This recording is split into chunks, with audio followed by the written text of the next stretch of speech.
Hello everyone, আসসালামু আলাইকুম। কেমন আছেন সবাই? আশা করছি সবাই ভালো আছেন। আমিও ভালো আছি আলহামদুলিল্লাহ। আমি আহমদ শাফি আবারও আপনাদের মাঝে চলে এসেছি নতুন আরো একটি ভ্লগ ভিডিও নিয়ে। আজকের ভিডিওতে থাকছে চট্টগ্রাম থেকে কক্সবাজার পর্যন্ত পূরবী পরিবহনের একটি নিসান ইউডি বাসে ভ্রমণের বিস্তারিত ইতিবৃত্ত। এর আগে আমি কখনো নিসান ইউডি বাসে ভ্রমণ করি নাই, এটাই ছিল আমার ফার্স্ট ভ্রমণ। তো সেদিন আমার জার্নি এক্সপিরিয়েন্স কেমন ছিল নিসান এবং পূরবীর সাথে, কতক্ষণ টাইম লেগেছে চট্টগ্রাম থেকে কক্সবাজার, সবকিছুই আজকের এই ভিডিওতে তুলে ধরার চেষ্টা করবো ইনশাল্লাহ। তো আর দেরি না করে চলুন এবার মূল পর্বে ফিরে যাওয়া যাক।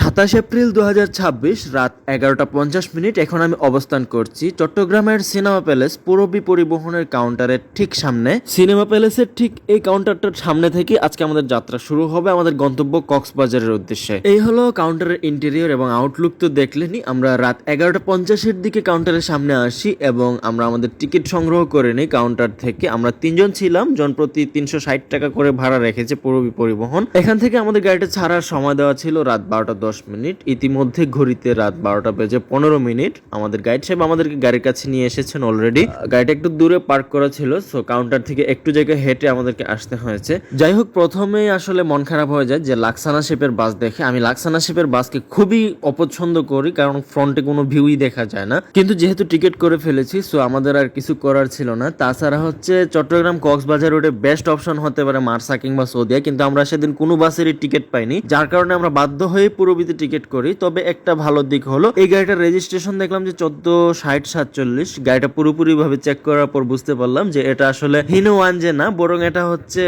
নিশান ইউডি বাস, যেটা আগে আর্মির কাছে ছিল। তো যখন দেখলাম যে এটা ওয়ানজে না বরং নিশান ইউডি বাস, তখন আসলে মোটামুটি একটা ইন্টারেস্ট কাজ করতেছিল, কারণ এর আগে আমি কখনোই ইউডি বাসে ভ্রমণ করিনি। তো চলুন এবার একটু বাসের ইন্টেরিয়রটা দেখা যাক।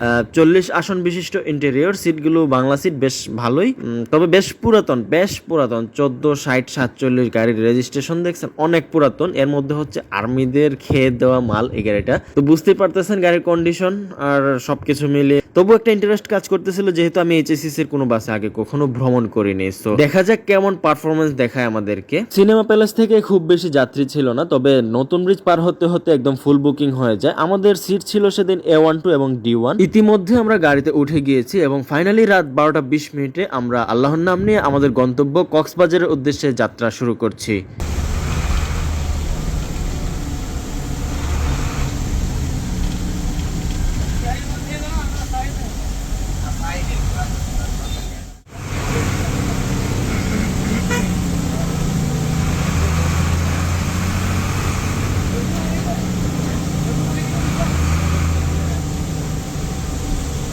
আর্মি সেকশন থেকে কেনা।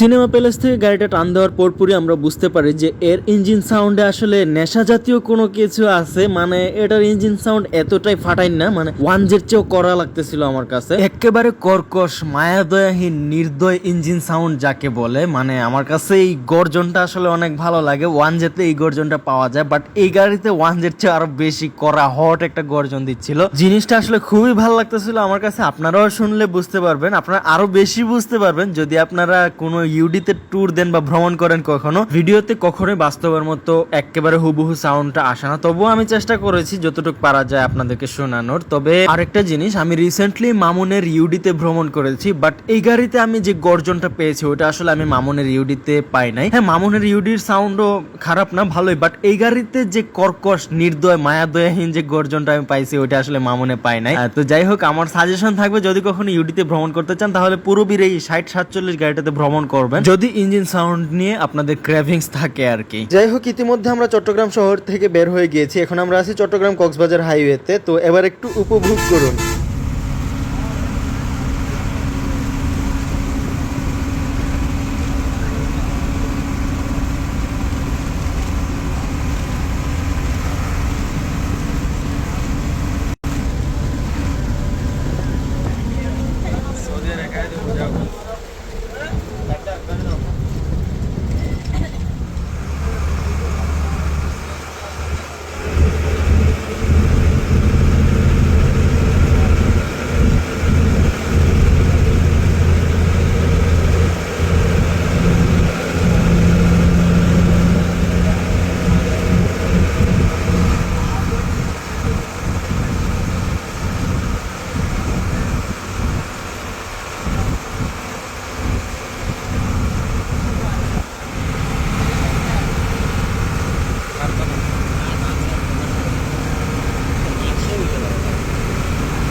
ভাই যে কারণে আমি লাক্সানা শেপ মোটেও দেখতে পারি না, এটা হচ্ছে এই হচ্ছে কারণ, এই যে সামনে থেকে মানে A2 থেকে হচ্ছে ভিউ এর অবস্থা দেখেন, সামনে সবকিছু গুলা দেখা যায় ক্যামেরাতে, আপনাদেরকেও ভালো ভ্লগ উপহার দিতে পারি না। এটাতে তো তাও ভিউ দেখা যাইতেছে, বাট আরো কিছু লাক্সানা বাস আছে ওগুলাতে A2 থেকে কিছুই দেখা যায় না সামনে। তো যাই হোক, কিছু তো দেখতে পারতেছি, এটাই আসলে আলহামদুলিল্লাহ।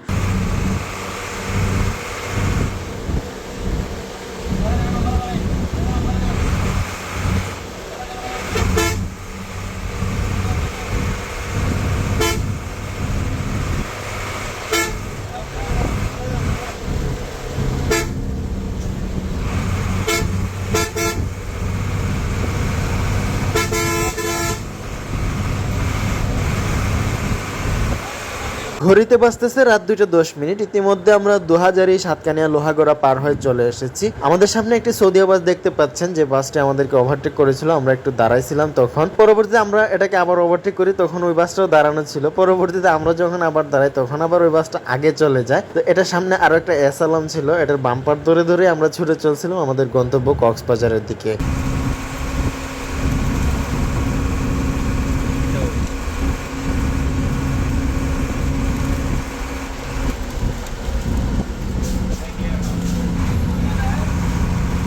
লাইট লাগাইছে, কিচ্ছু দেখা যায় না।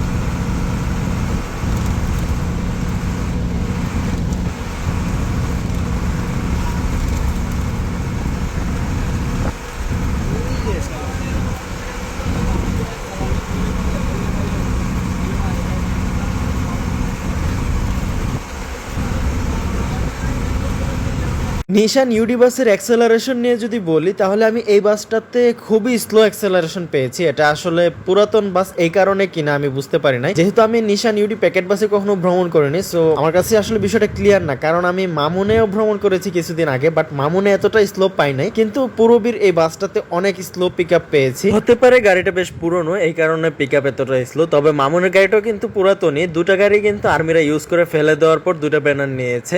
ওভারঅল অ্যাক্সেলারেশন নিয়ে যদি বলি, তাহলে এতটাও খারাপ অ্যাক্সেলারেশন না, তবে 1J আর কি একটু ফাস্ট মনে হয়েছে আমার কাছ থেকে, এই আর কি।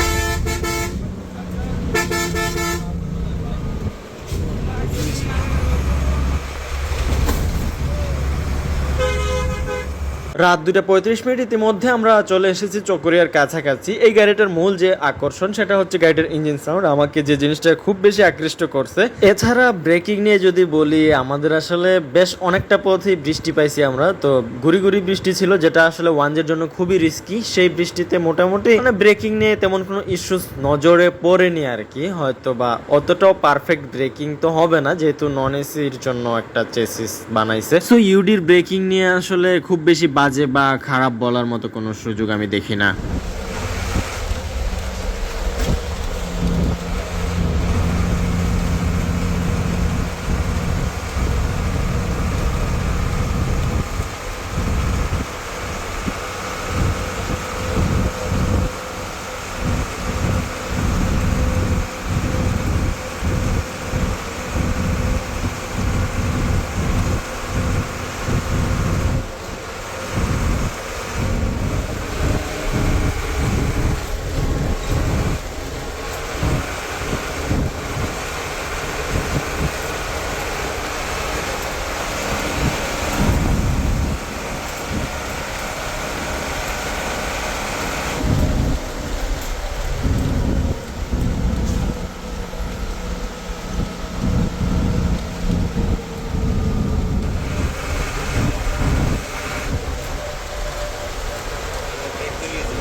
ঘড়িতে বাজতেছে রাত 3:30। ইতিমধ্যে আমরা কক্সবাজারের রামু পার হয়ে চলে এসেছি, আর অল্প কিছুক্ষণের মধ্যে আমরা পৌঁছে যাব আমাদের গন্তব্য ডলফিন মোড়ে।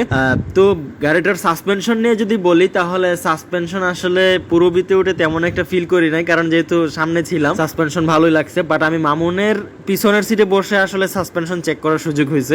সাসপেনশন বলতে গেলে অনেকটা ওয়ানজের মতোই, পিছনে বেশ ভালো পরিমাণেই ঝাঁকি লাগে, মানে ওয়ানজেতে যেরকম লাগে আর কি। তো ওভারঅল বলতে গেলে এই চেসিসটাকে আমি ওয়ানজের সাথে তুলনা করব, মানে ওয়ানজের মতোই বলবো।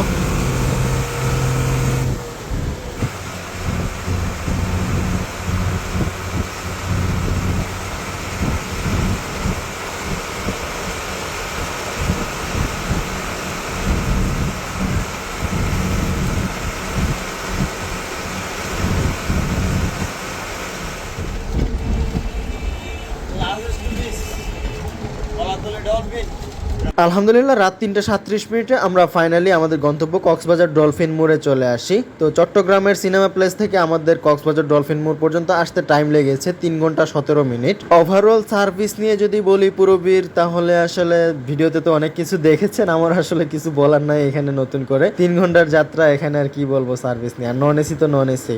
ওভারঅল যদি বলি, তাহলে পুরবীর কাউন্টার মাস্টার থেকে নিয়ে গাইড সাহেবের বিহেভিয়ার, সবার বিহেভিয়ারই ভালো ছিল, ড্রাইভারের চালানোও ভালো ছিল। আর ইউডি নিয়ে তো পুরো ভিডিও জুড়ে আমি কথা বললাম। ইউডি নিয়ে আপনাদের মন্তব্য কি, আপনারা অবশ্যই কমেন্টে জানাবেন। আর ইউডি বাসের সাউন্ড কেমন লেগেছে এটা অবশ্যই জানাবেন। কেমন লেগেছে ভিডিওতে অবশ্যই ক্লিয়ারলি বোঝা যায় না, আমি আপনাদেরকে সাজেস্ট করবো যেন ভ্রমণ করেন আপনারা। আর ইঞ্জিন সাউন্ড নিয়ে ক্রেভিংস থাকলে অবশ্যই আপনারা এই বাসটাতেই ভ্রমণ করবেন। আর যদি স্মুথ জার্নি চান, তাহলে মামুনে ভ্রমণ করতে পারেন। মামুনে গর্জন পাবেন না, বাট স্মুথ জার্নি হবে। এই বাসে গর্জন পাবেন, বাট অতটা স্মুথ জার্নি নাও হতে পারে। তো এই ছিল পুরবী এবং নিশান ইউডির ইতিবৃত্ত। আজ এখানেই শেষ করছি। সবাই ভালো থাকবেন, সুস্থ থাকবেন। আবার দেখা হবে নতুন কোনো ভিডিওতে। ধন্যবাদ সবাইকে। আল্লাহ হাফেজ।